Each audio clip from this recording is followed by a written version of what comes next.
Instagram. Right, here we're here for another Awaken Your Flow conversation with myself and Vanessa. So let me just invite Vanessa. Here we go. That's there. Hopefully that's worked. Yeah, she's joined. Hey Vanessa, come on into the room. So Vanessa and I, she's just viewing a request now. Go live. Joined. Hey Raquel. Hey beautiful. Hope you're well. Okay, let's try this again. Now she's joined. I couldn't invite you. Well, I did invite you, but then it obviously didn't work. But you sent the request and that seemed to work. Hello Raquel. We've got Raquel on the live today. Gorgeous Raquel. So Vanessa. Hello. Vanessa, so I was saying this morning that I had a bit of a grumpy teenage moment. So grumpy teenager is out of the house now. we had a good conversation. She was feeling a little bit restricted, or he actually. It was more like that Perry, Harry and Perry. Do you remember, if anyone remembers the comedy series with Harry Enfield? I was being a bit of a Perry this morning, so. Had that awareness of that. So we needed a chat and understand what Perry needed from me today. And that was just not being so, regimented in life. And I had a lot of shit to get on with. Oops, pardon. I had to kind of release that authority around it. I think that was quite interesting for me, I think. But we're here together. So I've got my inner magical child now. So she is ready to play with Vanessa. Let's play. Good. I'm lucky to have a partner with a magical child. That's kind of the best. Well, we all have a magical child. We all have that magical child. Yeah. Mine, I think, is a bit hiding at the moment. I'm still with the grumpy teenager sometimes. It's interesting sometimes just to see that, and it's interesting to be aware of it, because we put that on laziness. Oh, today I don't feel like doing it. Oh, I'm not ready to it. Or I feel like whatever, I'm too tired, or things like this. And then when you realize what you are saying and realize what you are not doing, despite that you really wanted to do this thing today, or to really focus on your goals, and it's all about this awareness of it. You realize that you had this grumpy teenager coming today. It's not that you manage, it's literally you put a break and had a discussion with it. Conversation, yeah. I literally sit there with my cacao as I'm going through my morning ritual. I go through my oracle. And I ask her, what do you need from me today? What is it? What do you need? Because I literally did want to do jack today. Absolutely nothing. I wanted to just keep, sorry, very sweary today. Really got this. There's definitely that inner teenager still coming, rebellion coming through. And I didn't want to do anything. And that was, well, I've got stuff to do, And I really think for me, it's really helped that obviously that awareness, and awareness is that precursor to change. Having that awareness and being able to say, right, let's not resist it. Otherwise the other thing that we kind of tend to do is like push it away, right? Ignore that feeling, ignore that whisper, or, whatever it is. And actually when you go, no, I'm not going to ignore it. I'm going to listen and accept it and understand it, because it is right. We're constantly sharing messages with ourselves. Different aspects of ourselves need different things. And I'm like, well, do you know what? If you don't want to do anything, that's fine. That's kind of, and it gives you that breath almost. Like it was like taking a deep breath or a deep sigh. Going, that's what I needed. Okay. Some of us, the archetype for me of authority is an archetype that I'm not very friendly with. Let's just, there's a there there there has been, I have been known to have these battles with that archetype. And for me, it's about, when I'm in my CEO archetype of I need to get stuff done, I've got things to, got business to run. And when I'm in that kind of mode, I have to almost then again have that awareness of taking a step back and saying, right, I can do this in a different way. What does, being a CEO look like? It doesn't have to be in that authoritative way. Hence, it's that inclusive. Let's include the inner child into it. And let's say, right, what's going to work for both of us? Because, like I've said to you, Vanessa, before, that inner child for me, that magical child, once she's heard and seen, she is magical and is very creative. And that I need that force within me to support my business. Yeah. So, yes. It's funny that you but not just that you can ask your inner child to jump in and help you out in this situation, but also that considering that your inner child is kind of the purest version of you in some way, of this, there is no convention kind of beaming or trying to mold the child, because it's just your inner child is telling you what you need to heal, what you need, what you can create right now. So it's really interesting to refer your authority in some ways to your inner child, and not having an old version of you, that the wise woman or whatever, but to your inner child. I find that so fantastic, to just, oh no, grumpy teenager telling me there is something wrong, because of the authority is not my cup of tea, let's like put like this. And that, let's refer to the what is the inner child can do for me. I find that just this system is completely and eternally completely opposite to what we've learned. Yeah, totally. It's totally opposite. It's almost like the child is, no, you're told what to do. No, we let the child lead.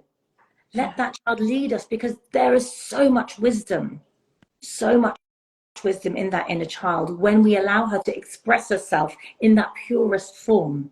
When we allow her to express herself without the conditioning and the programming and all the layers that we add onto it. But it's when we're connected, and I think of it as like, my mystical mother. I connect like with my higher self, with source, connecting through that source, that divine source. And again, it's, not the archetype of the mystical mother being the kind of authority figure. No, she is the one who allows us to step into that kind of awareness, to see how they are, that higher perspective, and then allow those different parts of us to help navigate through what we need to navigate through. And there are many different aspects. I think magical child is one of my favorites, but there are so many different aspects, archetypes within ourselves, which is quite exciting. And if everything is new to you, like any this kind of archetypes and inner child, it's just, if you resume to one thing, it's like you're watching the movie of your life. That's, you're in your life, and then something kind of sticky or kind of uncomfortable comes along. You step out of it and you look at it, and that's the first step of this first step of awareness, of really being aware of what's going on there, and just noticing the feelings, noticing if there is any physical pain into it, noticing what is the backstory, just the chatterbox, how it reacts, and what can it say, and also its voice, because most of the times it's not our own voice, but someone else.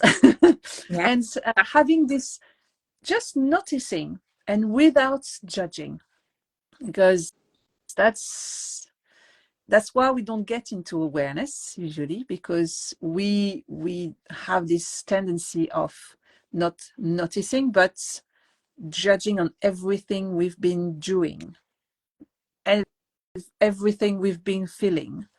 And if you are in a path of you want success or you want more money, and you have a coach or someone or a guru telling you have to think positive, you have to think you want it really bad, and you go for it, and You have one thought of, oh no, I'm thinking of, no, it's not possible, and stuff, it's everything will be ruined or whatever. You're going to just shame yourself and add even more to this energy of bringing you down. So it's really important into this awareness to just realize that, for example, with physical pain, that your body is trying to tell you something. That's the first step. Your mind is certainly misunderstanding what the body is saying. And this creates this gap and this war into that. Yes. And I'm going to give you an example. It's, for example, a few years ago, so before COVID, I got attacked in the streets, and it was dark, and it finished well. Don't worry about that.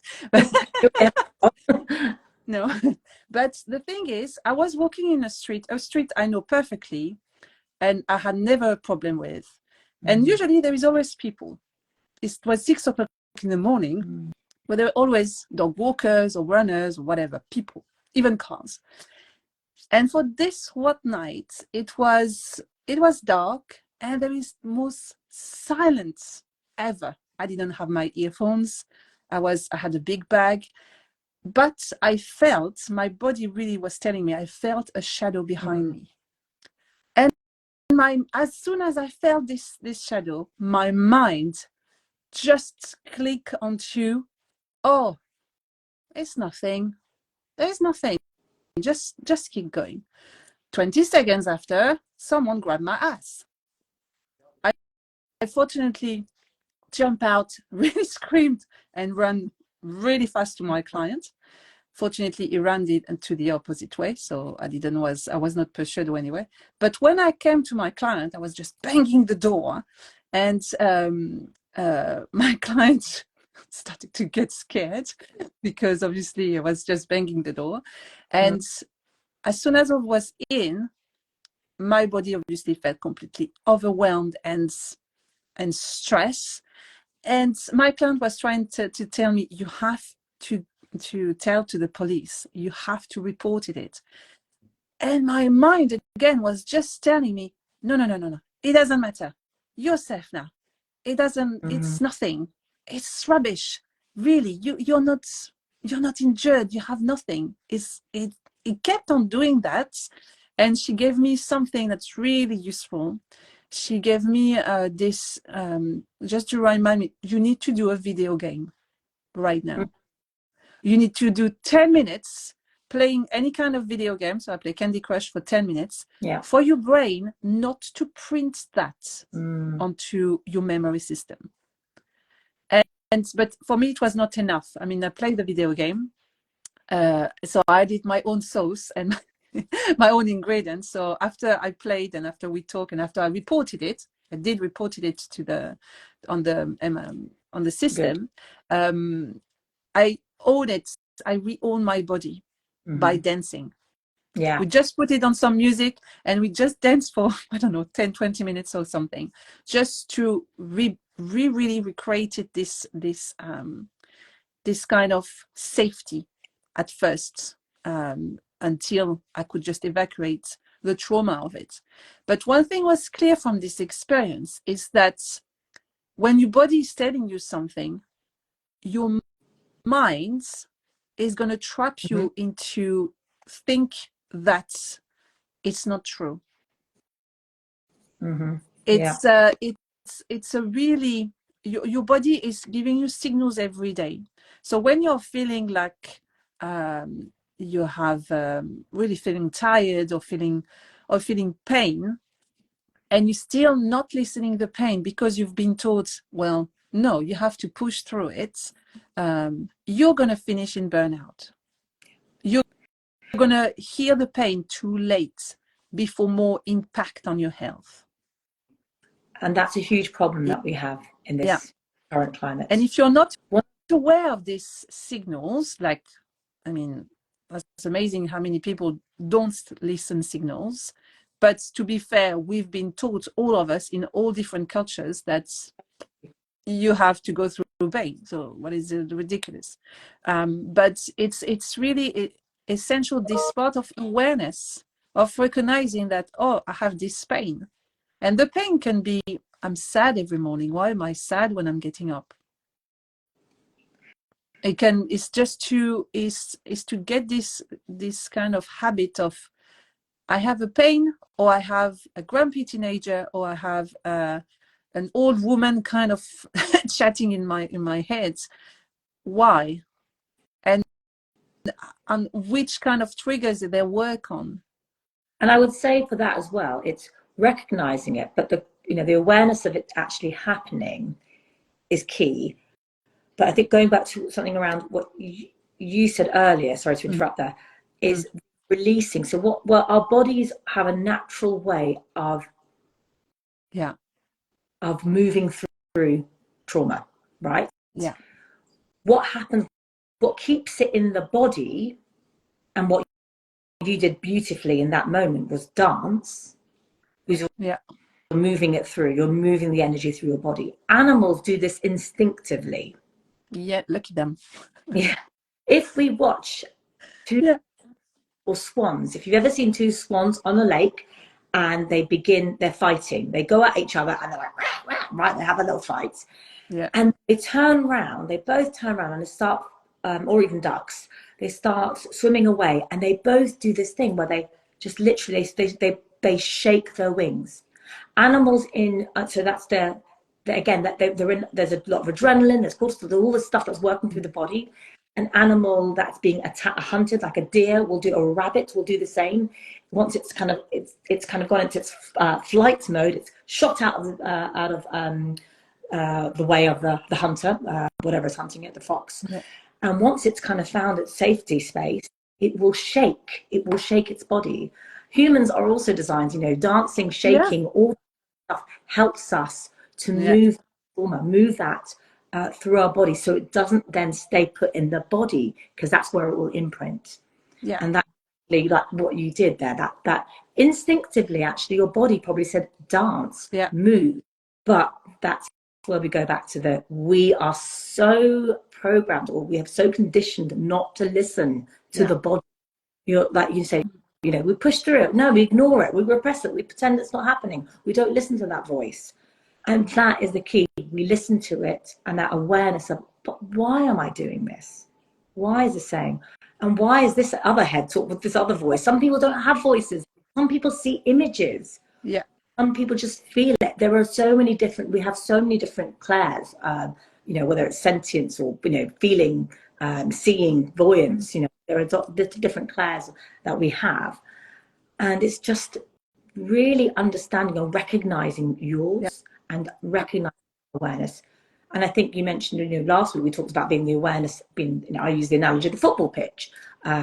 It's even that analogy of, the shaky snow globes that we have. I have one. The snow globe, it's like us looking at the snow globe in the middle, and having that perspective over it and saying, okay, that's what's going on for me at the moment. And having awareness of that awareness. It's almost, okay, and what do I need? Why is this happening? Why is this? What is the signal? What is the message here? And what's the next step for me? It's a muscle that we develop. Awareness is like a muscle, like, in training. It's exactly the more we use it, the more we train it, the stronger it gets. And at first it will feel exhausting. It does. It's really tiring because we're not used to it. We're 95% running on our subconscious mind, on the programming. We are 95% on that programming that we have, developed throughout these years. Yeah. So those small steps. Yeah, it's really not something that's, oh, I have a breakthrough and poof, I can change everything. It's really it's an extension of it. You practice, you're going to see the patterns, you're going to see how this particular event or repetition of events have kind of molded your behavior on something. And until you're aware of that, you can't change it because you can't let it go.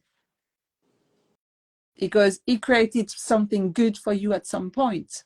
Yeah. So you can't just replace it with something because it's not broken, really. So if there was something completely broken, you put that in a bin and then you take something else. But it's not.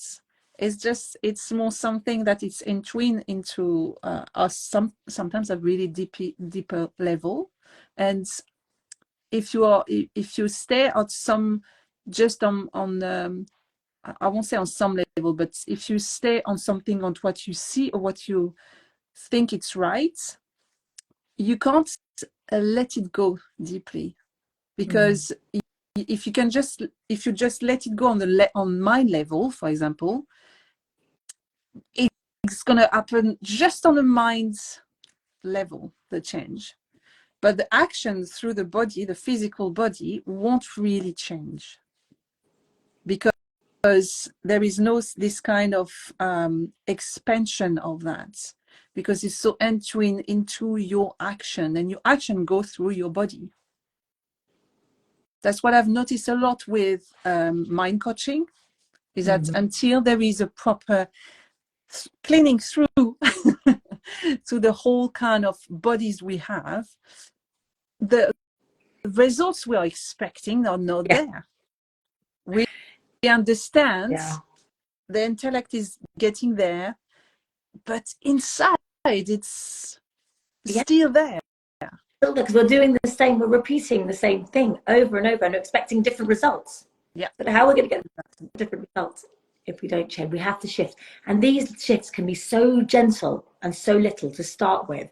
You know, we're talking about recreating new neural pathways. Begin by taking a new route to work. Yeah. Going to a new coffee shop, buying something different. These can be very gentle. These are incremental steps that we take to create the transformation, right? To create changes.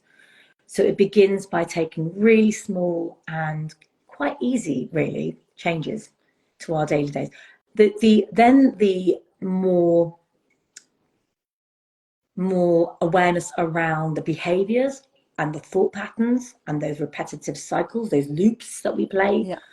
You know, and that will start to come a lot more easier as we're becoming more aware of those things. You know, we do, as humans, we do this brilliant thing where we love to compound the bad. We do this. Why do we do this? It's like I'm having a shit day. Sorry, I must stop that. Really bad day today, and I don't know, say you go out and you've been splashed by a car, you've been splashed by water, like, damn it. And then, why does this always happen to me, right? It's the first thing that comes into head. And then something else will build on that. We'll say, this always happens to me. I'm a magnet for this kind of crap. Okay. Oh, and then this happened. My, neighbor did this to me, and then this happened. And we start compounding these negativity. Yeah. No, notice yourself when this happens to you. Notice it if it's, it will normally be quite a small trigger, but we tend to, it doesn't need to be a big kind of punch in your face. It's just words, sentence, and sometimes it feels like you're free of it, but it kind of turn things around to tell you, oh, she's fine now, we'll come back later when she's a bit slower. Just hit you up. a new and sneaky way is what I call it. Yeah, exactly. So and that's what we've proposed, this full pack awareness on a one day, because it's difficult to do that on our own, and we all, we've been guiding each other, and we've had other coaches, and that's why we probably this guidance towards the mind, the body, the emotional level too. And that on a full day, to just have this not just triggers, but this little breakthrough to understand and to start breaking some patterns and create a new rituals, new having access to new tools that can really help you develop this skill of awareness and get to what you really want to do or who you want to become. It is not just to create breakthrough. It's not just happen on that one day, right? These things you have to take them and embody it. The key is embodying it and taking small steps each time. This stuff is going to over the course of your life, the next few weeks after, so you're suddenly going to say, wow, okay, I took a few things and I've practiced them, and it is practice, building that muscle, building that awareness muscle that we have. And then you will, it's then noticing and being aware suddenly when as soon as you look around, look back and you think, wow, okay, this is how I've changed. This is where the transformation is. And we are also there to support you. We will be offering a follow-up each with all the goodies that we've got on offer. We've got, a fantastic goodie from both myself and Vanessa, each 30 minutes with us, each separate calls on Zoom, just to kind of check in with you and also see how you are going after this wonderful day. Yeah. So remember, there is still some time and some space to book. It's Saturday coming, and it's maybe with a Sunday. We never know. I don't mind rain. I mean, it's good to kind of shower when it's to be shower out of the body and the mind. So it will be beautiful and perfect no matter what the weather, and on a new moon. Okay, I'm so excited. Knows my excitement. I can't stop talking about it. It's a new moon in Libra. We also have a partial solar eclipse. We've got a full moon in Taurus in 2 weeks' time. Okay, so we are going to be almost, it's like sandwiched between a new moon and a full moon in both signs ruled by Venus. Okay, the importance of Venus: relationships, the relationship with the self, the relationship with others, the relationship not just romantic but non-romantic, and also about creating peace and harmony and alignment. So on this day as well, it's going to make it even more powerful and transformative. That's all I can say. Yeah, so if you want to know more, or if you want to make this step, well, the link is in our page. We put also the link into the comment section, and that's it. Maybe see you on Saturday, hopefully, or for our next live. Yeah, who knows? Exactly. We'll be here again next week as well. Yep. So much love to you, Vanessa, and to everyone. Thanks for joining us. Bye. Thank you so much. Bye. See you later.